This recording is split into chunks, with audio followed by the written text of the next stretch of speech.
ಸ್ನೇಹಿತರೆ ನಮಸ್ಕಾರ. ನಾನು ನಿಮ್ಮ ರಾಕೇಶ್ ಶಾರುಂಡಿ. ಪದೇ ಪದೇ ಇಂತಹ ಆಘಾತಕಾರಿಯಾದಂಥ ಸುದ್ದಿಗಳನ್ನೇ ಕೇಳ್ತಾ ಇದ್ದೀವಿ. ಈ ಕೆಟ್ಟ ಸರ್ಕಾರಗಳ ನಿರ್ಲಕ್ಷ್ಯಗಳಿಂದ ಅಮಾಯಕ ಜೀವಗಳು ಇವತ್ತು ಬಲಿಯಾಗ್ತಾ ಇರೋದು. ನಮ್ಮವ್ರನ್ನ ನಾವು ಕಳೆದುಕೊಳ್ತಾ ಇದ್ದೀವಿ.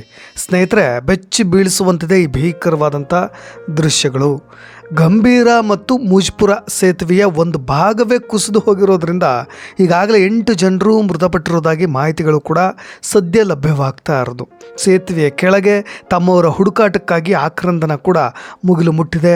ಕುಟುಂಬಸ್ಥರ ಕಿರುಚಾಟ, ಕಣ್ಣೀರನ್ನು ನೋಡಿಬಿಟ್ರೆ ಈ ಸೇತುವೆ ಸಂಚಾರಕ್ಕೆ ಯೋಗ್ಯ ಅಲ್ಲ ಅಂದರೂ ಕೂಡ ಕಿಂಚಿತ್ತು ತಲೆ ಕೆಡಿಸ್ಕೊಳ್ಳೋದಂಥ ನಮ್ಮ ನೀಚ ಸರ್ಕಾರಗಳ ವಿರುದ್ಧ ಹಿಡಿಶಾಪ ಹಾಕುವಷ್ಟು ಕೋಪ ಉಕ್ಕಿ ಬರುತ್ತೆ.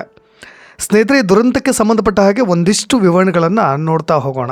ಈ ದುರಂತ ನಡೆದಿದ್ದು ಗುಜರಾತ್ನ ವಡೋದರಾದ ಪದ್ರಾ ತಾಲೂಕಿನ ಮುಜ್ಪುರ ಬಳಿ ಇರತಕ್ಕಂಥ ಸೇತುವೆಯ ಮೇಲೆ ಈ ಅಪಘಾತ ನಡೆದಿರೋದು. ನರೇಂದ್ರ ಮೋದಿಯವರ ತವರು ಕ್ಷೇತ್ರ ಅಂತಲೇ ಕರಿಬಹುದು. ಸ್ನೇಹಿತರೆ, ಇಂಥ ಕ್ಷೇತ್ರದಲ್ಲೇ ಈ ರೀತಿಯಾದಂಥ ದುರಂತ ನಡೆದಿರೋದು ಅಲ್ಲಿನ ಸರ್ಕಾರದ ವೈಫಲ್ಯಗಳ ಬಗ್ಗೆ ಒಂದು ಕೈಗನ್ನಡಿಯನ್ನು ಹಿಡಿದು ತೋರಿಸುವಂತಿದೆ.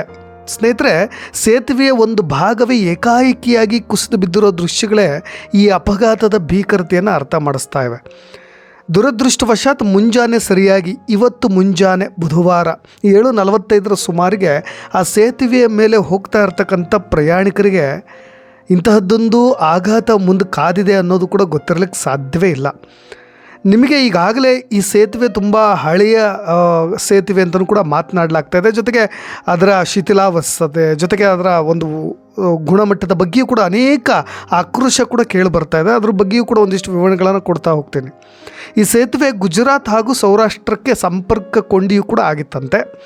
ಆದರೆ ಸೇತುವೆ ಮಧ್ಯಭಾಗವೇ ಏಕಾಏಕಿಯಾಗಿ ಕುಸಿದ ಪರಿಣಾಮವಾಗಿ 2 ಟ್ರಕ್ಗಳು ಮತ್ತು ಒಂದು ಪಿಕಪ್ ವಾಹನ ಸೇರಿದಂತೆ ಮತ್ತೊಂದು ವಾಹನ ಕೂಡ ನದಿಯ ಪಾಲಾಗಿ ಬಿಡುತ್ತೆ. ಇನ್ನು ವಾಹನಗಳಲ್ಲಿದ್ದಂಥ 8 ಪ್ರಯಾಣಿಕರು ಸ್ಥಳದಲ್ಲೇ ಮೃತಪಡ್ತಾರೆ. ಇನ್ನು ಉಳಿದವ್ರನ್ನ ಆಸ್ಪತ್ರೆಗೆ ದಾಖಲಿಸಲಾಗುತ್ತೆ. ಇನ್ನು ಆಸ್ಪತ್ರೆಯಲ್ಲಿರೋರು ಕೂಡ ಈಗಲೂ ಜೀವನ್ಮಾನದ ನಡುವೆ ಹೋರಾಡ್ತಾ ಇದ್ದಾರೆ. ಮುಂಜಾನೆ 7:45 ಸುಮಾರಿಗೆ ನೀವು ಅದನ್ನು ಬಹುಶಃ ಅಲ್ಲಿನ ಪ್ರತ್ಯಕ್ಷದರ್ಶಿಗಳು ಹೇಳೋ ಪ್ರಕಾರ ಆರಂಭದಲ್ಲಿ ಒಂದು ವೆಹಿಕಲ್ ಮುಂದೆ ಬರ್ತಾ ಇದೆ.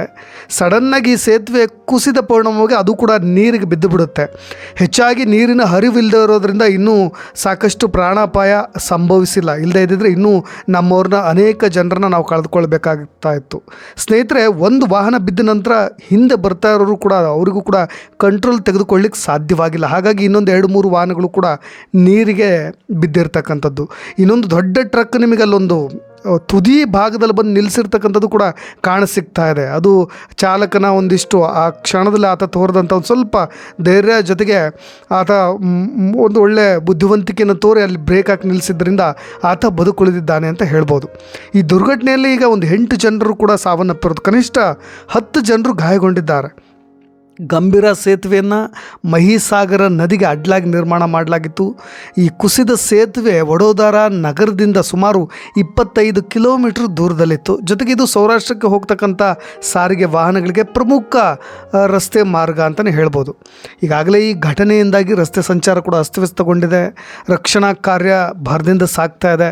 ಗಾಯಗೊಂಡವರಿಗೆ ಒಂದು ಕಡೆ ಸೂಕ್ತ ಚಿಕಿತ್ಸೆಯನ್ನು ಕೂಡ ನೀಡಲಾಗ್ತಾ ಇದೆ. ಇನ್ನೊಂದು ಕಡೆ ಮೃತರ ಕುಟುಂಬಗಳಿಗೆ ಕೊನೆಯದಾಗಿ ನಮ್ಮ ಸರ್ಕಾರ ಪರಿಹಾರವನ್ನು ಘೋಷಣೆ ಮಾಡೋ ಸಾಧ್ಯತೆಗಳು ಇರೋದು. ಅದು ಸರ್ಕಾರ ಇದನ್ನು ಮಾತ್ರ ಭಾರಿ ಚಾಚು ತಪ್ಪದೆ ಮಾಡುತ್ತೆ. ಅದನ್ನು ಕೂಡ ಸರಿಯಾದಂಥ ರೀತಿಯಲ್ಲಿ ಮಾಡೋದಿಲ್ಲ ಅನ್ನೋ ಆಕ್ರೋಶ. ಸೇತುವೆ ಕುಸಿತಕ್ಕೆ ಏನು ಕಾರಣ ಅನ್ನೋದು ಈಗಾಗಲೇ ತನಿಖೆಗೆ ಆದೇಶ ಮಾಡಲಾಗಿದೆ. ಆ ರಿಪೋರ್ಟ್ ಎಷ್ಟರ ಮಟ್ಟಿಗೆ ಬರುತ್ತೋ ಇಲ್ಲೋ ಗೊತ್ತಿಲ್ಲ ಅದು ಕೂಡ. ಆದರೆ ಈ ಸೇತುವೆ ಕುಸಿತಕ್ಕೆ ಏನು ಕಾರಣ ಅನ್ನೋದನ್ನ ಅಲ್ಲಿನ ಸ್ಥಳೀಯರು ಹೇಳ್ತಾ ಇದ್ರು. ಅದನ್ನು ನೀವು ಕೇಳಿಬಿಟ್ರಂತರೂ ಸರ್ಕಾರ ಯಾವ ರೀತಿಯಾದಂಥ ನಿರ್ಲಕ್ಷ್ಯವನ್ನು ತೋರಿದೆ ಅನ್ನೋದು ಸ್ಪಷ್ಟವಾಗಿ ಗೊತ್ತಾಗ್ತಾ ಇದೆ. ಯಾಕೆಂದರೆ ಅಲ್ಲಿದ್ದಂಥ ಪ್ರತ್ಯಕ್ಷದರ್ಶಿಗಳು ಹೇಳ್ತಾರೆ, ಅದೊಂದು ದೊಡ್ಡ ಶಬ್ದ ಕೇಳಿಸ್ಬಿಡ್ತಂತೆ. ಯಾವಾಗ ಈ ಸೇತುವೆ ಕುಸಿತ ಆಯಿತು ಅದೊಂದು ದೊಡ್ಡ ಶಬ್ದ ಕೇಳಿಸ್ತು. ಆಮೇಲೆಲ್ಲ ವಾಹನಗಳು ಕೂಡ ನದಿಗೆ ಬಿದ್ದವು. ನಾವು ಕೂಡ ಓಡೋಡಿ ಹೋಗಿಬಿಟ್ವಿ. ಆದರೆ ಈ ಗಂಭೀರ ಸೇತುವೆ ಇದೆಯಲ್ಲ, ಇದು ಇವತ್ತಿನ ಸಮಸ್ಯೆ ಅಲ್ಲ, ಇದು ಅನೇಕ ದಿನಗಳ ಸಮಸ್ಯೆ. ಇದ್ರ ಬಾರಿ ನಾವು ಎಷ್ಟೋ ಬಾರಿ ಎಚ್ಚರಿಕೆಯನ್ನು ಕೊಟ್ಟಿದ್ದೀವಿ, ಯಾರು ಕೂಡ ತಲೆ ಕೆಡಿಸ್ಕೊಳ್ಳಿಲ್ಲ ಅಂಥೇಳಿ ಅಲ್ಲಿನ ಸ್ಥಳೀಯ ನಿವಾಸಿಯೊಬ್ಬರೇ ಹೇಳ್ತಾಯಿದ್ರು. ನಾವು ಪದೇ ಪದೇ ಈ ಸೇತುವೆಯ ಶಿಥಿಲೀಕರಣ ಆಗ್ತಾ ಇರೋದ್ರ ಬಗ್ಗೆ, ಇದರ ವೈಫಲ್ಯಗಳ ಬಗ್ಗೆ, ಜೊತೆಗೆ ಆ ಬಿರುಕು ಬಿಟ್ಟಿರೋದ್ರ ಬಗ್ಗೆ ನಾವು ಅನೇಕ ಬಾರಿ ಹೇಳಿದ್ರು ಕೂಡ ಸರ್ಕಾರಗಳು ಯಾವುದೇ ರೀತಿಯಾದಂಥ ತಲೆ ಕೆಡಿಸ್ಕೊಳ್ಳಿಲ್ಲ ಅಂತ. ಇನ್ನೂ ಈ ಸೇತುವೆಗೆ ಇನ್ನೊಂದು ಕಳಂಕ ಕೂಡ ಇದೆ. ಯಾಕೆಂದರೆ ಈ ಸೇತುವೆ ಬಹಳಷ್ಟು ಜನರಿಗೆ ತನ್ನ ಪ್ರಾಣವನ್ನು ಕಳೆದುಕೊಳ್ಳಲಿಕ್ಕೆ ರಹದಾರಿ ಅನ್ನೋ ರೀತಿಯಾಗಿ ಆಗಿಬಿಟ್ಟದಂತೆ. ಯಾಕೆಂದರೆ ಭಾಳಷ್ಟು ಜನ ಜೀವನದಲ್ಲಿ ನೊಂದವರು, ಸಾಕು ಜೀವನವೇ ಸಾಕು ಅಂತ ಅಂದ್ಕೊಂಡವರು, ಇಹಲೋಕಕ್ಕೆ ನಾವು ಹೋಗಿಬಿಡಬೇಕು ಅನ್ನೋ ಒಂದು ಧಾವಂತದಲ್ಲಿರೋರು ಈ ಥರದೊಂದು ಕೆಟ್ಟ ನಿರ್ಧಾರವನ್ನು ತೆಗೆದುಕೊಳ್ಳಲಿಕ್ಕೆ ಇದೇ ಬ್ರಿಡ್ಜ್ ಭಾಳಷ್ಟು ಜನಕ್ಕೆ ದಾರಿ ಮಾಡಿಕೊಟ್ಟಿತ್ತಂತೆ. ಹಾಗಾಗಿ ಆ ಥರದ ಒಂದು ಕಳಂಕ ಮತ್ತು ಕಪ್ಪು ಚುಕ್ಕಿಯೂ ಕೂಡ ಈ ಒಂದು ಬ್ರಿಡ್ಜ್ಗೆ ಇದೆ. ಅದು ಆ ನಿರ್ಧಾರವನ್ನು ತೆಗೆದುಕೊಳ್ಳುವವರ ಒಂದು ಕೆಟ್ಟ ನಿರ್ಧಾರ ಅಂತ ನಾವು ಭಾವಿಸೋದಾದರೂ ಕೂಡ ಸರ್ಕಾರ ಈ ಒಂದು ಶಿಥಿಲಾವಸ್ಥೆಯ ಬಗ್ಗೆಯೂ ಕೂಡ ಸ್ವಲ್ಪ ಎಚ್ಚರಿಕೆಯಿಂದ ಗಮನ ಹರಿಸಿದರೆ, ತುರ್ತು ದುರಸ್ತಿ ಮಾಡಿದರೆ, ಅಥವಾ ಹೊಸದಾಗಿ ಏನಾದರೂ ರಚನೆ ಮಾಡಬೇಕಾ, ಅಥವಾ ಈ ಸೇತುವೆಯನ್ನು ಸರಿಯಾದ ರೀತಿಯಲ್ಲಿ ಸಂಚಾರಕ್ಕೆ ಅವಕಾಶ ಮಾಡಿಕೊಡ್ಬೇಕಾ ಅನ್ನೋ ರೀತಿಯಾಗಿ ಎಚ್ಚೆತ್ತುಕೊಂಡಿದ್ದರೆ ಈ ದುರ್ಘಟನೆ ನಡೀತಾ ಇರಲಿಲ್ಲ.